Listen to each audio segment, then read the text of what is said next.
Let us switch topics now and look at the Genome Browser. And Genome browsers allow us to literally scroll and scan through the entire genome. And this genome browser, for example, at least for humans, is based on drafts of the human genome. So you can scan right into the human genome, choose a chromosome, choose a protein, choose anything you specifically want, right up to the level of a nucleotide and an amino acid. You can also look at the genome browser in terms of various resources like identification of single nucleotide polymorphisms. Morphisms.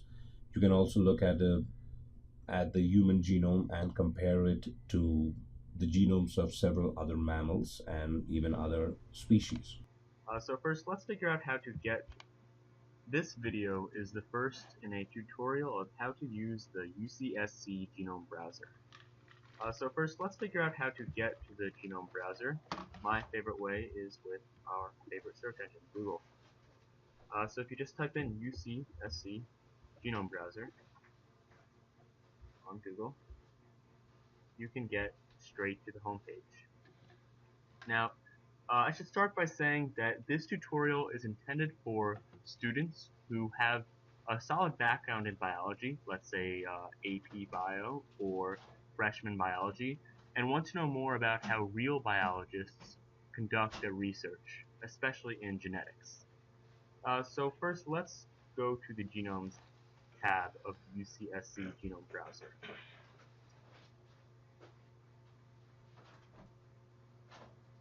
And here's what we find.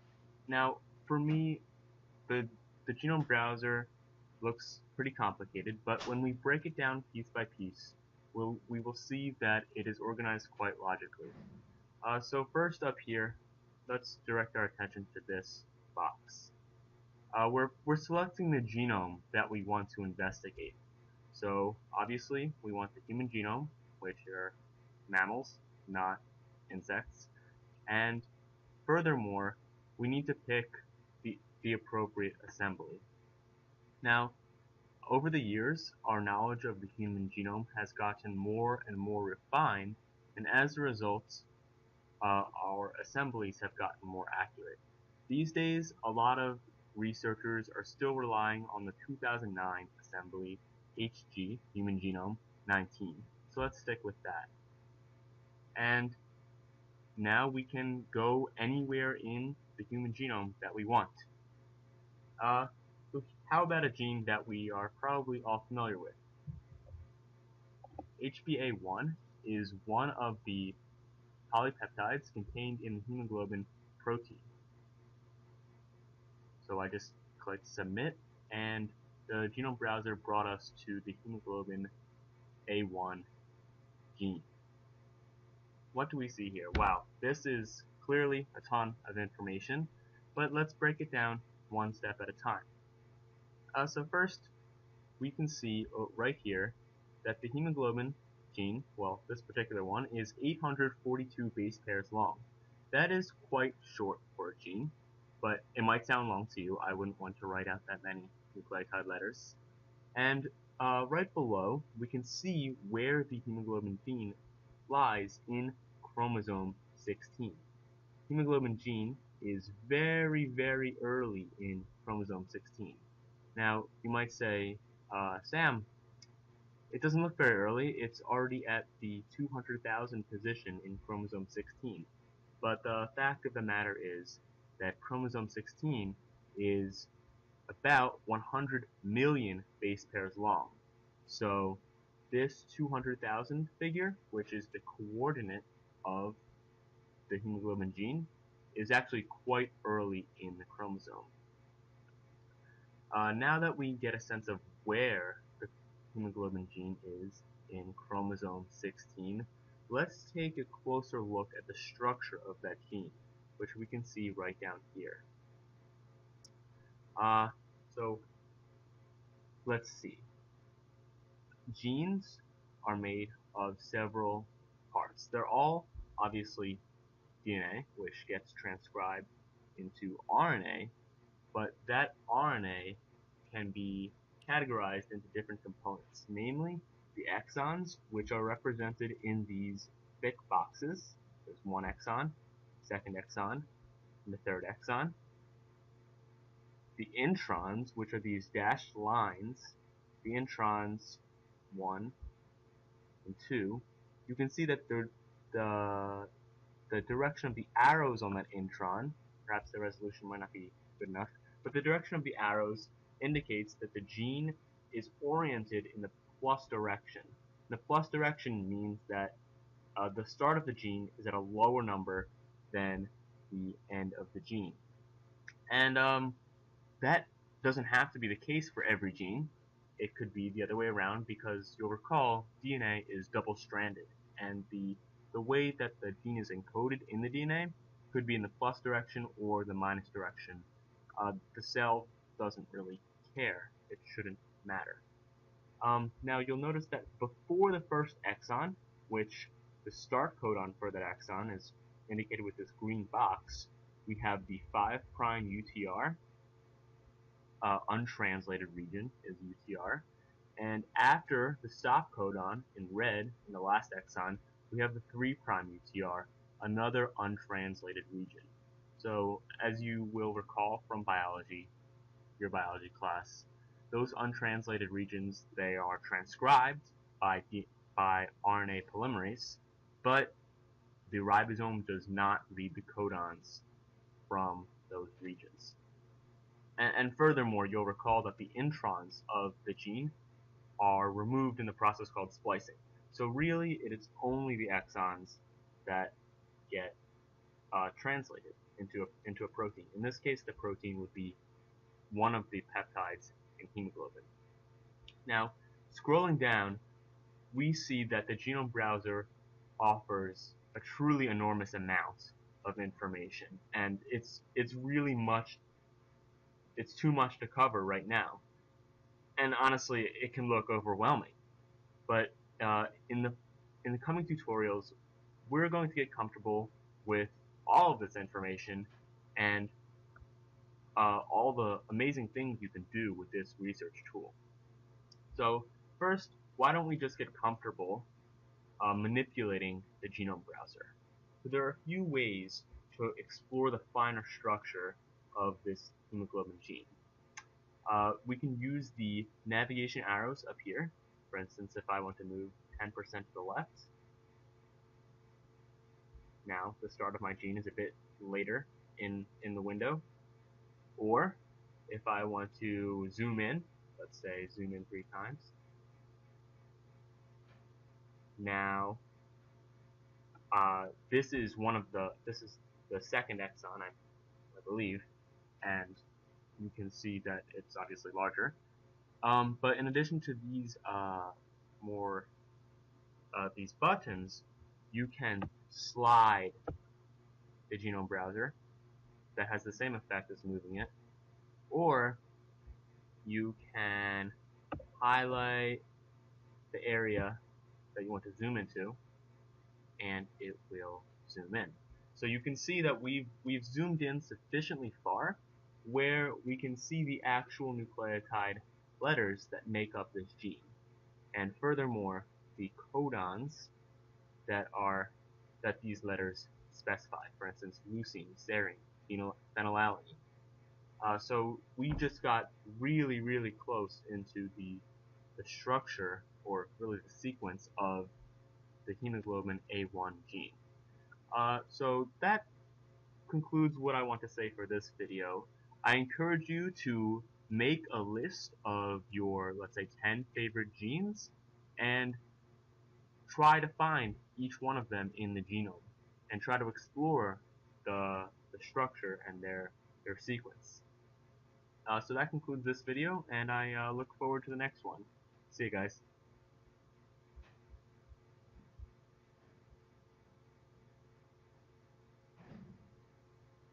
This is our second video in the UCSC Genome Browser tutorial, and today we're going to talk a little bit about tracks. So let's head on over to the Genomes tab and enter a gene, Exo Kinase 1. If you recall from biology class, Exo Kinase 1 is an enzyme in the glycolysis metabolic pathway. Glycolysis is perhaps the most important metabolic pathway, not just in human cells, but in almost all cells on Earth. Let's go to hexokinase 1. So right away we see that hexokinase 1 is a gene that's over 100,000 base pairs long. Wow. And furthermore, we see that hexokinase 1 has multiple isoforms. Now, if you recall from biology, a different isoform of the mRNA can come about through, let's say, alternative splicing, or an alternative promoter, or alternative start codon, or even alternative polyadenylation at the end of the gene. In any case, there is certainly more than one way to express the hexokinase 1 gene. Now, you might be noticing that there appear to be even more isoforms, and this will lead us into our discussion of tracks, because in fact, there's a significant amount of redundancy between the RefSeq genes track up here and the UCSC genes track down here. In fact, you can see that RefSeq is one of the components that goes into UCSC genes track. So these two green boxes that get highlighted one at a time, they're called tracks, and they're kind of the building blocks of the UCSC Genome Browser. So to get rid of this redundancy, why don't we just hide the UCSC genes track? There we go. It's gone. And why don't we zoom in to see some more detail in the hexokinase 1 gene?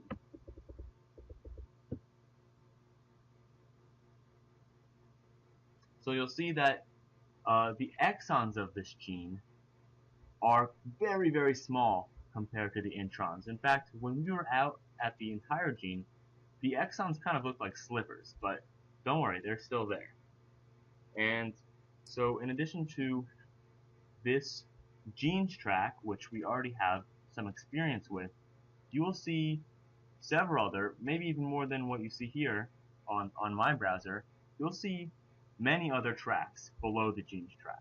And I'm going to go through a few of these and hopefully teach you how to get comfortable with any track you should encounter. So the first track that we see below the genes track is called repeat masker. In the genome, there are lots of repetitive, kind of boring sequences, and repeat masker highlights the location of those sequences in black. Now, in the introns, that's where you'll find the most repetitive sequences, because the introns don't need to be carry the information to code for proteins. So repetitive sequences are perfectly allowed there, and the biological reasons for them are quite interesting, but unfortunately, perhaps beyond the scope of this video. So beyond the repeat masker, I also have the vertebrate conservation track open.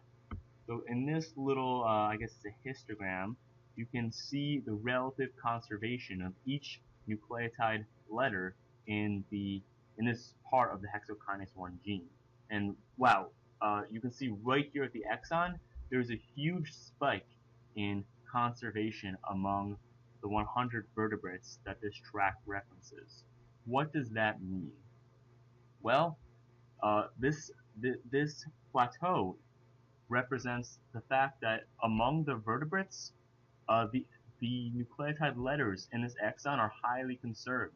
That is usually an indication that they're biologically important.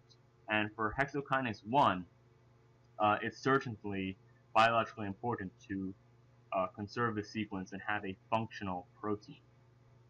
So further down in this vertebrate conservation track, you can see that the amount of conservation between these vertebrates and humans depends on the organism.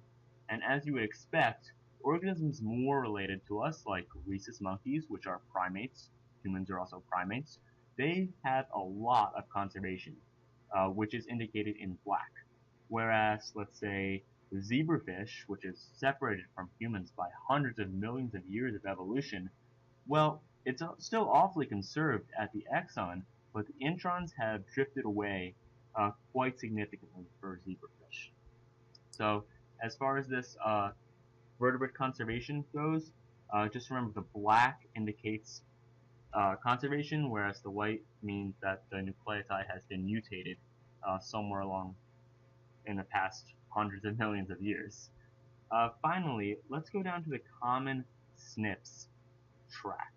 Now, the common SNPs track, unlike the vertebrate conservation track, the common SNPs refers solely to human beings. So you can see that even among human beings, each one of these marks indicates that it's fairly common for two human genomes to disagree about the letter. The disagreement has to occur in around over 1% of people. And I think that makes me feel special because no two humans have the same genome, perhaps identical twins, but even there, we will see that there are differences. Um, Anyways, these are the tracks that I have open on my Genome Browser. You might see different ones if you're on the Genome Browser right now, and I can assure you that there are many, many more that I'm not showing you. So, and here's a comprehensive list of all of those tracks. Why don't we open one and just get a sense of what it will show us? So why don't we go down here to the TS microRNA sites and display that track. We seem to see absolutely nothing on this microRNA track, and that makes perfect sense because we're in the middle of a gene, and microRNAs tend to lie at the end of a gene. So why don't we zoom out, let's say 100 times. Takes a little while. Oh, that was probably too far. Here's our hexokinase gene. So anyways, let's highlight that hexokinase gene. Come on.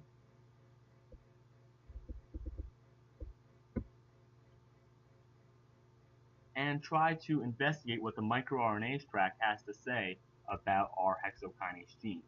So down here is the microRNAs track. It is almost entirely empty, except here at the end, lining up with the 3' UTR, we see two different microRNA sites. What is a microRNA site? Just a quick refresher. A microRNA is a small piece of regulatory RNA that will bind to the mRNA of hexokinase 1 and likely lead to the degradation of that mRNA. So these microRNAs, or mirs, as you can see, MIR, they are important in regulating the expression of genes, including hexokinase 1. Now I like microRNAs, but you can see that there are perhaps hundreds more tracks, and I strongly encourage you to try them out and to see what you can learn about the genome through all of these different lenses. And that's why I love tracks so much, because you'll always find something new and something cool. And uh, that's just one feature that makes the UCSC Genome Browser such a powerful tool. So that concludes what I want to say for this video. I encourage you to look at as many tracks as you can and really try to understand what they mean biochemically and also biologically. Why has the genome evolved to behave in this way?